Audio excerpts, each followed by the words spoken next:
we couldn't reel that back in. And Vellini, we saw this last week, and he was able to wiggle out of it. And he actually wiggled out of the first inning today, and then it got sideways. We landed 3 of 13 first pitch off-speed pitches.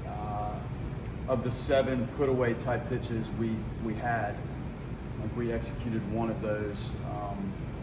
Home runs in 0-2, 1-2 counts, extra base hits last night. Just the put-away capability, you have to find it. And the momentum swing between the put-away and the extra base hit was massive. I think he had 7 extra base hits, and that's a physical, capable team.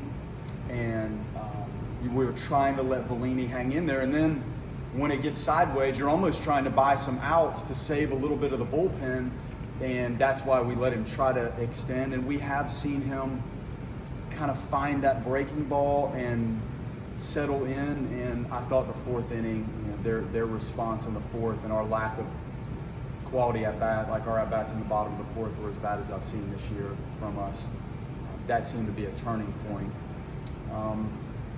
I thought Gage battled, shot a ball left field line, right field line. Lunsford, really good life on the fastball. Not the velocity, it's just the ride he had in the breaking pitch. The slower curveball played really well off of the fastball. And he threw a really nice game, and we never could figure out the right answer for him. And the stuff was good for a long time. So tomorrow's a big day. This was unfortunate. You don't ever like to walk out of here with that kind of performance. But the good news is I think we have some guys that are fresh to back up Mendez. So it'll be 0-0 when we get here tomorrow. And whether this was whatever the score was, or like a 1-run game, at the end of the day, you came up short, and we have to respond and freshen up a little bit and try to get back at it. And we need West to be really sharp. This kind of game hasn't happened with you guys a lot the last 2 years. Are you confident that they'll be able to just flush it? Just one game, it doesn't matter if it's 12-0? Well, if we land 3 of 13 right. first pitch off-speed pitches and don't put away pitch execution at the rate we did today, this will be the result. So you have to execute. I'm not as worried about the score and the response as I am the execution. And some of the things you guys were probably deep down almost asked, why would I comment on some of the things we were doing maybe early in the year in some of these other games? I saw a little bit of this at times where we didn't quite maybe execute, and the at-bats got a little bit reckless and sloppy, and that's what happened today. And it's a good physical team. And they have a lot of older guys that are maybe from all over the place, similar to us, but they played a really good game. So their response to what happened last night was probably not easy, walking in this park this morning to prep for this, but they did a nice job. It was they played a nice game, and I know when to tip my hat. They were better than us today in essentially every phase. I thought we made some nice defensive plays. Lodis going in by the tarp over there. There were a few good things, like Farrow, the nice little play coming to get a little line drive, and Fisher and Estes, that play at the end, but clearly not enough to hang in there today.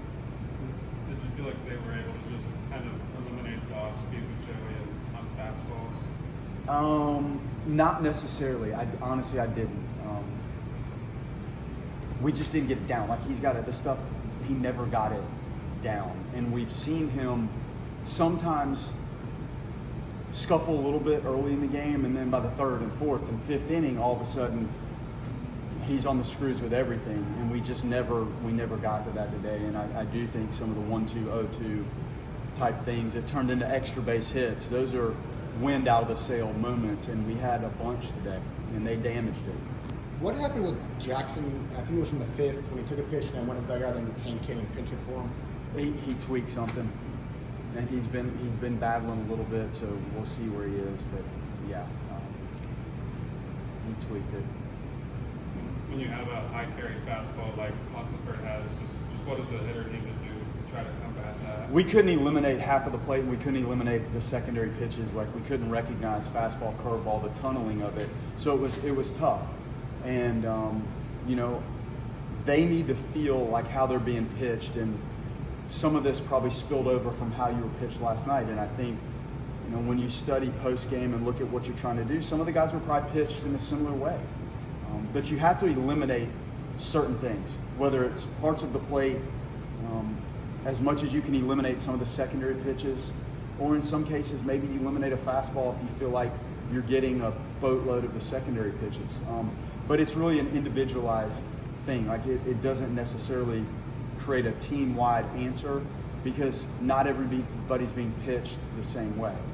So the idea of you understanding what this feels like and looks like to you and finding a way to eliminate a couple things to simplify it when a guy's on it with 4 pitches, it's not easy to do, but I don't think we push that button enough. We're able to. I know there's not many positives to take away from a game like this, but the way that Peyton pitched, just how good was that to see? It's better. Like he's coming, and there's more in there. Like we got to firm up and torque the breaking ball. It's just got to be a little bit tighter so the slider's a little more effective, and the changeup at times is okay.